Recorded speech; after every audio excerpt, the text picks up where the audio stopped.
Hidayatulrahman. Di sini saya akan menjelaskan proses lahirnya Pancasila. Pada tahun 1945, pemerintahan Jepang mendirikan atau membentuk BPUPKI sebagai persiapan kemerdekaan Indonesia. Sidang BPUPKI pertama diadakan pada tanggal 29 Mei hingga 1 Juni 1945, dan dalam sidang ini Soekarno berpidato mengenai Pancasila sebagai dasar negara. Pada sidang kedua BPUPKI diadakan pada tanggal 10 hingga 17 Juli 1945, dan dalam sidang ini membahas mengenai Piagam Jakarta yang telah ditandatangani pada tanggal 22 Juni 1945. Namun, klausul Islamiahnya menimbulkan perdebatan.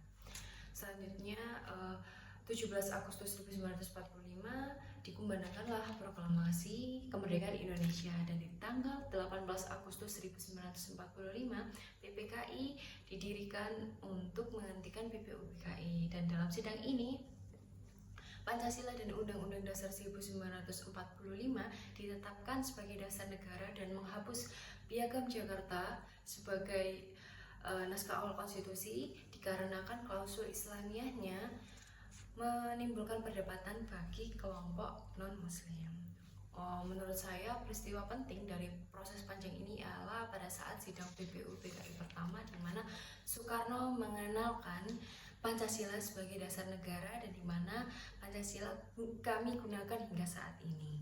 Nilai Pancasila yang tercermin dari peristiwa panjang tersebut menurut saya yakni sila ketiga, yaitu Persatuan Indonesia, di mana pidato tersebut menekankan pentingnya menyatukan beragam bangsa dari keberagaman suku, ras, agama, dan menekankan menghindari perpecahan seperti yang terjadi di masa kolonial.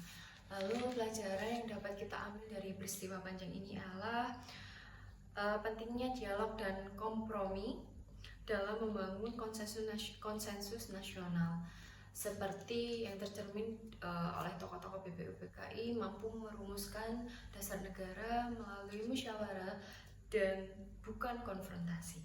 Relevansi bagi generasi muda saat ini ialah di era digital dan globalisasi, misalnya dalam menghadapi intoleransi dan polarisasi politik, hendaknya kita mengadakan dialog terbuka dan tidak saling serang. Itu saja yang bisa saya sampaikan. Terima kasih. Mohon maaf bila ada salah kata. Wassalamualaikum warahmatullahi wabarakatuh.